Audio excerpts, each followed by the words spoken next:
नमस्कार, स्वागत है आप सभी का हमारी बेहद खास पेशकश निवेश की एबीसीडी में, जहां पे हमारी कोशिश ये होती है कि बाजार की हर चाल से आपको वाकिफ कराया जाए और आपके निवेश पोर्टफोलियो के लिए एक बाजार की आवाज़ और निवेश जगत की आवाज़ से जो है मार्गदर्शन दिलाया जाए। और आज की इस पेशकश पे मेरे साथ कोटक एएमसी की शिबानी सरकार जुड़ गई हैं। शिबानी, आपका बहुत बहुत स्वागत है, धन्यवाद, आपने अपना समय दिया।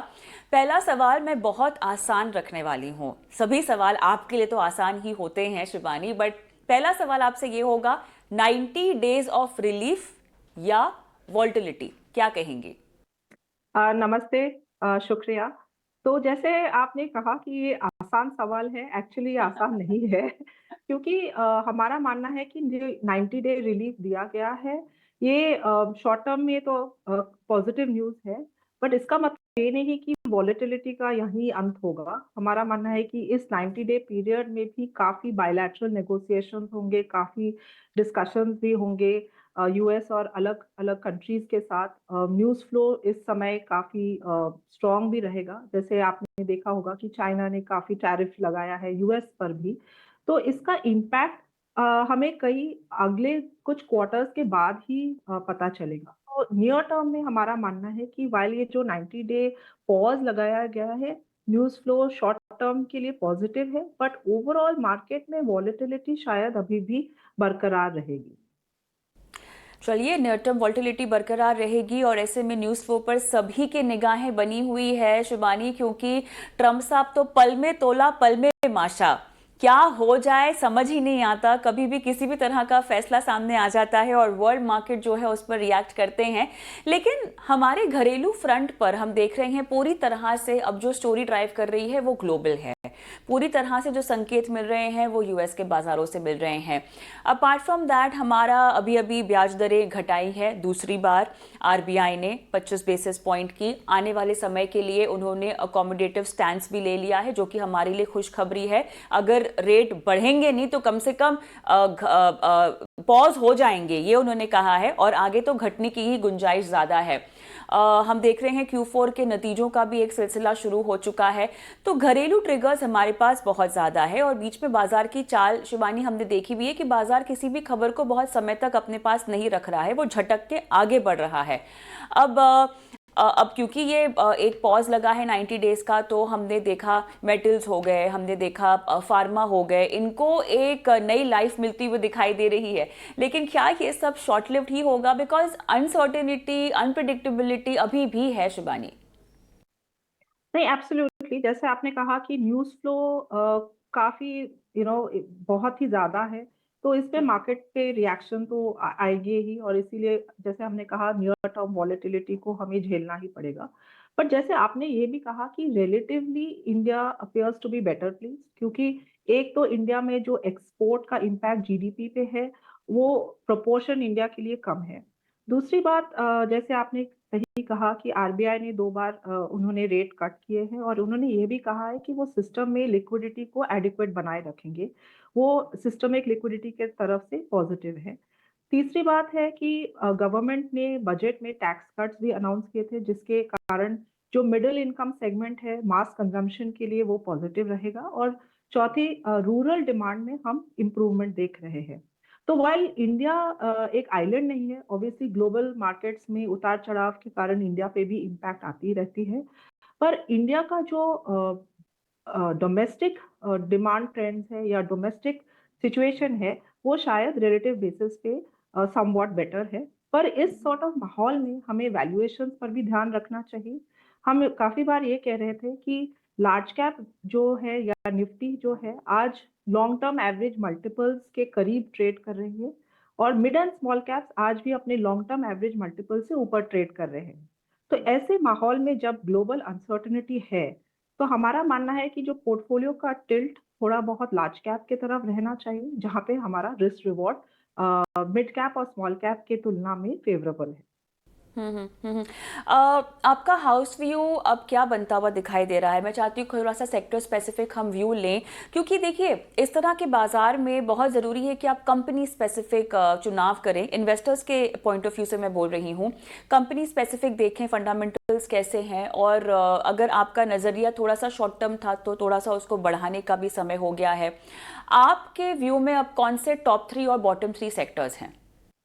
तो आपने सही कहा कि व्यू तो पहले लॉन्ग टर्म होना चाहिए। हम मार्केट को टाइम तो कर नहीं सकते, तो लॉन्ग टर्म व्यू रख के ही मार्केट में इन्वेस्ट करना बहुत ही ज़रूरी है।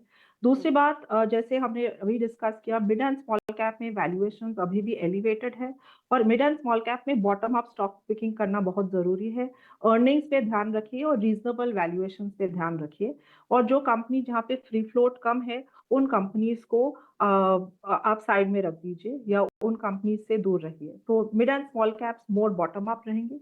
जो सेक्टर्स जहाँ पे हम फोकस कर रहे हैं वो लार्जली डोमेस्टिक फेसिंग सेक्टर्स है। पहली बात तो जैसे बजट में मिडिल इनकम सेगमेंट में टैक्स बेनिफिट आया है और उसका बेनिफिट अभी हम अप्रैल से देख रहे हैं। तो हमारा मानना है कि जो मास डिस्क्रिशनरी कंजम्पशन रिलेटेड सेक्टर्स है, वहाँ पे हम ध्यान दे सकते हैं, जैसे कि retail, travel, tourism, quick commerce, it can be two wheelers जहाँ पे रूरल डिमांड में हम इम्प्रूवमेंट देख रहे हैं, या कंज्यूमर ड्यूरेबल्स। तो डिस्क्रिशनरी कंजम्पशन का एक बास्केट, हमारा व्यू इस पे पॉजिटिव है। दूसरी बात है, जो लार्ज प्राइवेट बैंक्स है, वहाँ पे हमारा मानना है कि जो एसेट क्वालिटी स्ट्रेस हम credit cards, personal loan portfolio पे देख रहे थे, वहाँ पे स्ट्रेस कम होती नजर आ रही है। दूसरी इंपॉर्टेंट बात है कि आरबीआई ने ओवरऑल सिस्टमिक लिक्विडिटी को पॉजिटिव रखा है और कहा भी है कि वो एडिक्वेट लिक्विडिटी बनाए रखेंगे। ये बैंक्स के लिए पॉजिटिव है और यहाँ पे वैल्यूएशन कंफर्ट है। थर्ड सेगमेंट जहाँ पे हमारा व्यू पॉजिटिव है वो है पावर और पावर यूटिलिटीज, क्योंकि हमारा मानना है कि यहाँ पे डिमांड सप्लाई से ज्यादा है और इसी कारण कैपेक्स बना रहेगा।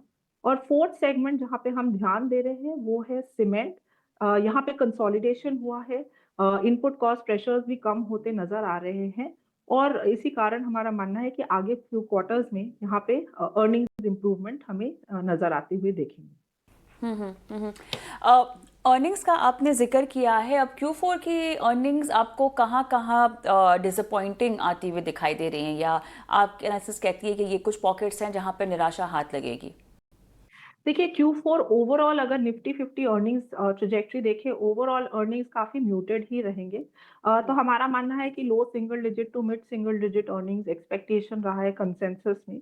तो पिछले क्वार्टर जो Q3 था, वहां पे भी अर्निंग्स एक्सपेक्टेशंस काफी म्यूटेड थे। तो ओवरऑल ये क्वार्टर में भी हम बहुत जोरों से इम्प्रूवमेंट एक्सपेक्ट नहीं कर रहे हैं। इनफैक्ट काफी म्यूटेड है एक्सपेक्टेशंस अर्निंग्स के Q4 में। तो अगर पूरा साल देखें FY25 में हमारा मानना है कि फुल ईयर के लिए earnings will be again mid single digit.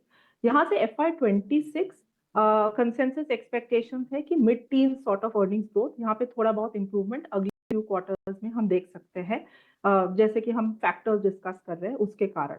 सेक्टोरली हमारा मानना है कि ओवरऑल अर्निंग्स पॉकेट्स में थोड़ा बहुत इम्प्रूवमेंट या थोड़ा हेल्दी दिखेगा। एक तो है health care, hospitals, pharmaceuticals segment, जहाँ पे हमारा मानना है कि अर्निंग्स शायद बने रहे।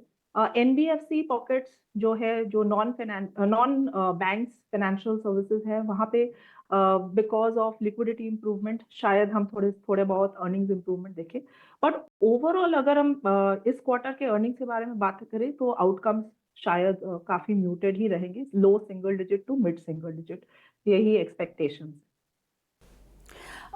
थोड़ा सा मुझे अब टैरिफ्स का जो असर फार्मा और आईटी इन तमाम क्षेत्रों पर हम बात कर रहे थे पॉज से पहले, देखिए वो परेशानी के बादल तो अभी भी मंडरा ही रहे हैं, और कहीं ना कहीं पूरी टैरिफ्स की जो गाज है वो यूएस इकॉनमी की रफ्तार को भी धीमा करेंगी ही, जो अगेन बहुत सारे एक्सपर्ट्स और इकोनॉमिस्ट बात कर ही चुके हैं। स्लो डाउन की बात हो रही है, रिसेशन की बात हो रही है।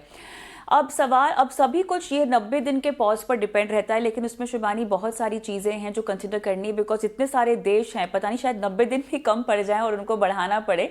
लेकिन जो पेन है जिन सेक्टर्स को डायरेक्टली, क्योंकि एक्सपोजर है ना ग्लोबल बाजार में, तो इनको जो पेन महसूस हो रहा है, अब वो पेन कितना बढ़ सकता है, कितना कम हो सकता है, ज़रा ये समझाइएगा।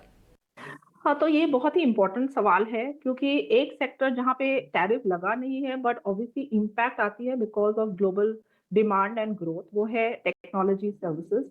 आप जानते हैं कि यूएस से टेक्नोलॉजी एक्सपोर्ट्स जो हमारे इंडियन कंपनीज करते हैं, तो उनका शेयर काफी बड़ा है। तो अगर यूएस में ग्रोथ स्लो डाउन आती है तो टेक्नोलॉजी सेक्टर पे भी थोड़ा बहुत नियर टर्म इम्पैक्ट हम देख सकते हैं। पर एक हमने डेटा पॉइंट देखा है कि लास्ट 20 ईयर्स में या लास्ट 2 डेकेड में जब भी यूएस ग्रोथ काफी जोरों से स्लो डाउन हुआ है, जैसे कि 2020-21 में देखा था कोविड के कारण, या 2007-8 जहाँ पे लीमन क्राइसिस हुआ था, या 2000-2001 जो कि डॉट कॉम बबल बर्स्ट हुआ था। जब भी रिसेशन आती है तो आईटी सर्विसेज पे इम्पैक्ट तो हम देखते ही है, पर वहां से रिवाइवल जो होती है आईटी सर्विसेज की, वो काफी शार्प रिवाइवल होती है। तो near term impact, yes, technology sector demand पे थोड़ा बहुत इम्पैक्ट आती है, पर रिवाइवल भी उतनी ही शार्प होती है। तो अगर आपका मीडियम टर्म आउटलुक है आईटी सर्विसेज पे, तो वहां पे medium term outlook actually positive ही रहेगा। नियर टर्म अनसर्टेनिटी से हमें थोड़ा बहुत नेविगेट करना पड़ेगा। दूसरी बात है कि आईटी सर्विसेज, आप जानते हैं, काफी चर्चा भी हो रही है कि एआई अडॉप्शन कॉर्पोरेट लेवल पे बढ़ रही है, और इसके कारण Indian IT services opportunity set actually काफी एक्सपैंड हो रहे हैं, और हमारा मानना है कि ये एक स्ट्रक्चरल अपॉर्चुनिटी है। तो नियर टर्म टेक्नोलॉजी एक ऐसा सेक्टर है जहां पे नियर टर्म इम्पैक्ट शायद हम देखें, क्योंकि अगर यूएस ग्रोथ स्लो डाउन होती है तो इसका कोरिलेशन आईटी सर्विसेज से काफी हाई है। बट स्ट्रक्चरली और मीडियम टू लॉन्ग टर्म में ये सेक्टर काफी वेल प्लेस्ड है, और इस सेक्टर में काफी करेक्शन भी आपने देखा होगा, लास्ट 3 महीने में स्टॉक्स काफी करेक्ट भी हो गए हैं। तो लार्ज कैप आईटी आज actually long term average multiples के लेवल पे पहुंच गए या थोड़े नीचे भी पहुंच गए हैं। तो वैल्यूएशन करेक्शन भी हुआ है इस सेक्टर में। चलिए, तो फिलहाल देखना होगा कि डेवलपिंग स्टोरी में क्या कुछ आता है इन तमाम सेक्टर से जुड़ा हुआ। लेकिन थोड़ा सा mid cap small cap space पर मैं बात करना चाहती हूँ, और इसीलिए भी क्योंकि जिस फ्रॉड की बात हो रही थी, हायर वैल्यूएशन की बात हो रही थी, वो काफ़ी हद तक अब करेक्ट होता हुआ दिखाई दे रहा है। अब ये बताइएगा, momentum mid cap small caps को लेकर आपके नज़र में क्या है? क्या अब अट्रैक्टिव वैल्यूएशंस पे हम पहुंच चुके हैं? नहीं तो वो कौन से पॉकेट्स है जहां पर अभी भी आपको लगता है कि प्राइस करेक्शन हो चुका है, टाइम करेक्शन की बात है बस अब? नहीं, तो आप सही कह रहे हैं कि मिड एंड स्मॉल कैप में काफी करेक्शन हुआ है, पर अगर हम वैल्यूएशन देखें तो mid cap and small caps अपने long term average 1 year forward price to earnings multiple के हिसाब से अभी भी प्रीमियम पे चल रहे हैं। तो करेक्शन तो हुआ है, बट करेक्शन इतना भी नहीं हुआ है कि अभी वैल्यूएशन फेवरेबल हो जाए या रीजनेबल बन जाए। कुछ कुछ बॉटम अप स्टॉक्स अगर देखें तो बॉटम अप स्टॉक पिकिंग में, यस, कहीं कहीं पॉकेट्स में वैल्यूएशन काफी करेक्ट हो गए हैं, उनके अंडरलाइंग बिजनेसेस स्ट्रांग है और अर्निंग्स ग्रोथ भी बरकरार है, तो वो अपॉर्चुनिटी सेट शायद नजर आ रही है। बट ओवरऑल अगर मिड एंड स्मॉल कैप्स देखें तो अभी भी वो अपने वैल्यूएशन एवरेजेस के हिसाब से प्रीमियम पे है। और दूसरी बात है कि अगर हम अर्निंग्स ट्रेजेक्टरी देखें तो मिड एंड स्मॉल कैप्स में जो जोरों से री रेटिंग हमने पिछले 4-5 साल में देखा, वो अर्निंग्स के कारण हुआ था, क्योंकि mid and small cap earnings large cap के हिसाब से काफी आगे थे। पर अभी अगर हम अर्निंग्स ट्रेजेक्टरी देखें तो अर्निंग्स डाउनग्रेड या अर्निंग्स डेसेलरेशन जो मिड कैप और स्मॉल कैप में हम देख रहे हैं, वो लार्ज कैप के हिसाब से कुछ कुछ पॉकेट्स में ज्यादा है। तो इसी कारण हमारा मानना है कि रिस्क रिवॉर्ड अभी भी लार्ज कैप्स के फेवर में है। मिड एंड स्मॉल कैप्स में हमें काफी कॉशियस रहना चाहिए और बॉटम अप स्टॉक पिकिंग पे ध्यान देके, जैसे मैंने कहा कि जहां पे स्टॉक लेवल पे वैल्यूएशंस करेक्ट हो गए हैं और जहां पे अर्निंग्स विजिबिलिटी है वहीं पे हम इन्वेस्ट करें।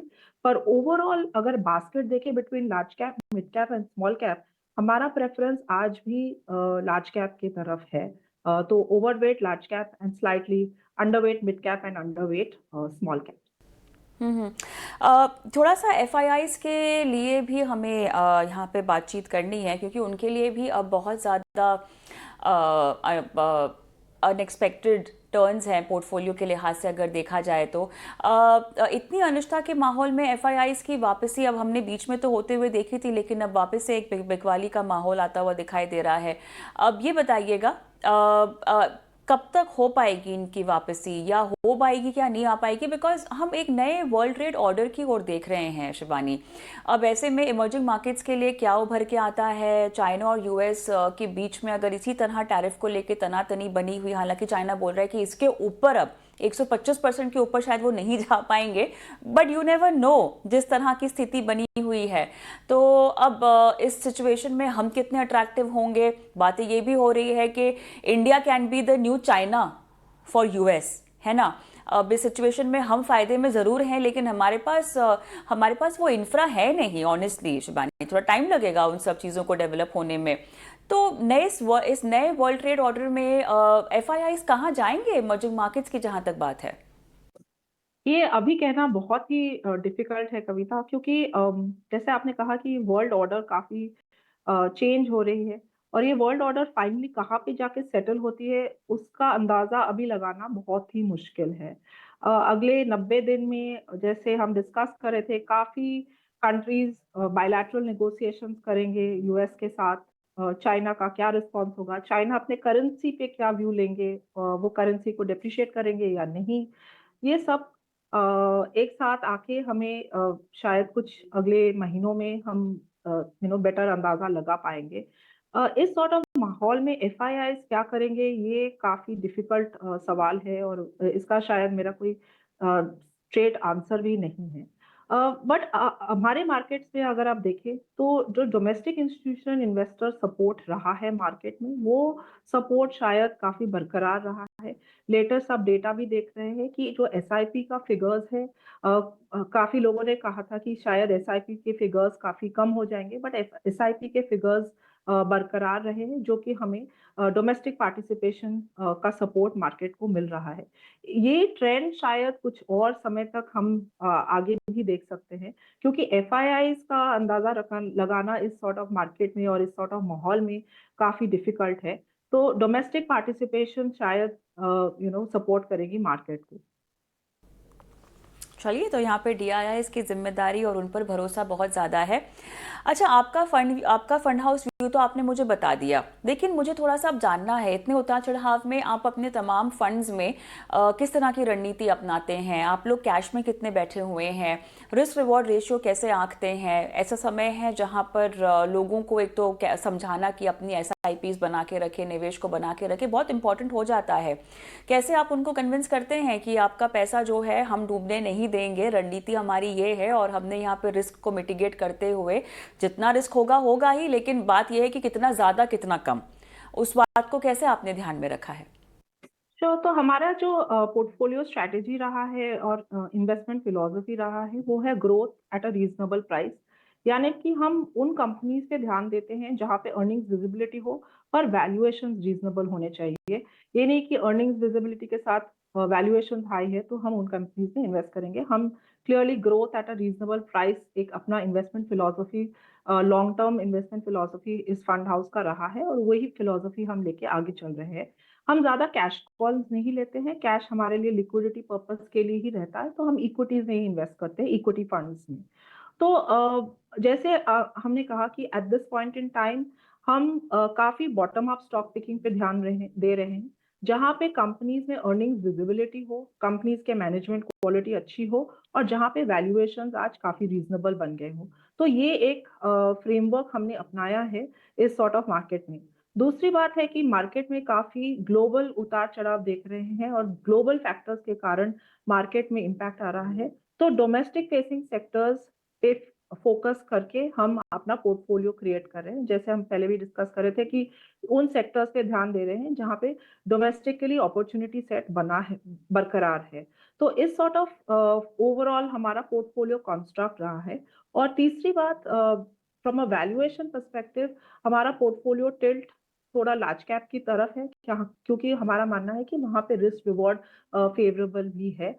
और तो growth at a reasonable price, earnings visibility और वैल्यूएशंस, थोड़ा बहुत large cap focus, overall portfolio construct, इस इन सब बातों को ध्यान में रखते हुए हम अपना पोर्टफोलियो कंस्ट्रक्ट कर रहे हैं। और जैसे भी हम अपने इन्वेस्टर्स को ये भी कहते रहते हैं कि देखिए, मार्केट में उतार-चढ़ाव, वॉलेटिलिटी इक्विटी मार्केट का एक हिस्सा है। हर कुछ सालों में हम ऐसे वॉलेटिलिटी हम देखते हैं। 2020-21 में हमने देखा था, 2013 में देखा था, फिर 2007-8 में भी हमने ऐसी वॉलेटिलिटी देखी है। तो मार्केट में वॉलेटिलिटी तो बार-बार आती रहेगी, पर मार्केट में लॉन्ग टर्म इन्वेस्टमेंट बनाए रखना बहुत ही ज़रूरी है। Time give time to the market, and that is the philosophy that हम अपने इन्वेस्टर्स को भी एडवाइस करें।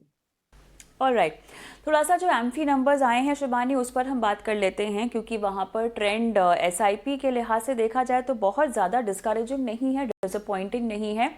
25,999 करोड़ का आंकड़ा हमने फेब में आता हुआ देखा था, 25,926 के आसपास का आंकड़ा हमने अब की बार आता हुआ देखा है।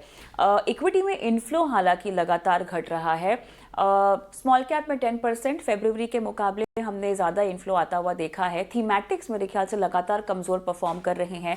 फ्लेक्सी कैप में लगातार मेरे ख्याल से कुछ 7वां-8वां महीना है जहां पर लोगों का पैसा जाता हुआ हमने देखा है। एनएफओस को लेके हालांकि बहुत कम भी एनएफओस आए हैं, लेकिन जो भी है रिस्पॉन्स बहुत कम हुआ है। ओवरऑल आप रिटेल इन्वेस्टर को क्या इस डर की चपेट में आता हुआ देख रही हैं, जिसको लेकर हम सब इतने चिंतित हैं, जो जिसको लेकर ट्रेडर्स चिंतित होंगे? एसआईपी इन्वेस्टर कितना चिंतित आपको लग रहा है? देखिए, एक बात है कि जो रिटेल इन्वेस्टर्स जो आए हैं मार्केट्स में, उनके बिहेवियर में डेफिनेटली एक चेंज हमने देखा है लास्ट 3-4 सालों में। मार्केट में काफ़ी एजुकेशन, इन्वेस्टर अवेयरनेस, बहुत सारे प्रोग्राम्स करे हैं, म्यूचुअल फंड ने रन किया है, डिस्ट्रीब्यूटर्स ने रन किया है, आप चैनल्स ने भी रन किए हैं। तो इसके कारण इन्वेस्टर बिहेवियर में डेफिनेटली हमने चेंज देखा है। जैसे आपने कहा है कि एसआईपी का जो नंबर है वो काफ़ी स्टेबल रहा है, ग्रॉस एसआईपी का नंबर, और ये शायद इन्वेस्टर बिहेवियर का एक रिफ्लेक्शन भी है। तो हम अपने इन्वेस्टर्स को सिर्फ यही कह रहे हैं कि मार्केट में अभी बहुत अनसर्टेनिटी है, गन पाउडर आप बनाए रखिए, थोड़ा बहुत आप इन्वेस्टमेंट के लिए अपना जो ओवरऑल गन पाउडर है वो तैयार रखिए। मार्केट में स्टैगर्ड मैनर में आपको मौका मिलेगा, अपॉर्चुनिटी मिलेगी इन्वेस्ट करने के लिए, तो वो आप इन्वेस्ट करें। और क्लियरली आपका होराइजन 6 महीना, 8 महीना या 1 साल का होराइजन नहीं होना चाहिए। इनफैक्ट आपका लॉन्ग टर्म इन्वेस्टमेंट होराइजन बरकरार रखिए, और आपके investment decision, asset allocation, risk appetite पे ध्यान दीजिए, और उसको ध्यान में रखते हुए आप अपने इन्वेस्टमेंट डिसीजंस लॉन्ग टर्म के लिए लीजिए। तो आई थिंक सिंपल सी बात है, और इस बात को अगर ध्यान में रखते हुए आप एसेट एलोकेशन पे ध्यान रखिए, अपने रिस्क एपेटाइट और अपने गोल्स पे ध्यान रखिए, और उसी को ध्यान में रखते हुए आप अपनी पोर्टफोलियो क्रिएट करिए इस मार्केट में भी। तो I think we will be fine. So yeah that's what we are really telling our investors. और एसेट एलोकेशन में फ़िलहाल कहाँ पैसे लगाने चाहिए? सोना देखिए कितना रनअप हो चुका है। अब इस रनअप का फ़ायदा आप उठा सकते हैं, बशर्ते कि आप टाइम करें बाज़ार को, क्योंकि अभी बाज़ार तेज़ी में है गोल्ड का, तो आप डाल दिए पैसे, लेकिन बाद में जब गिरा तो ऐसा ना हो कि आपको 10-15% का घाटा हो जाए।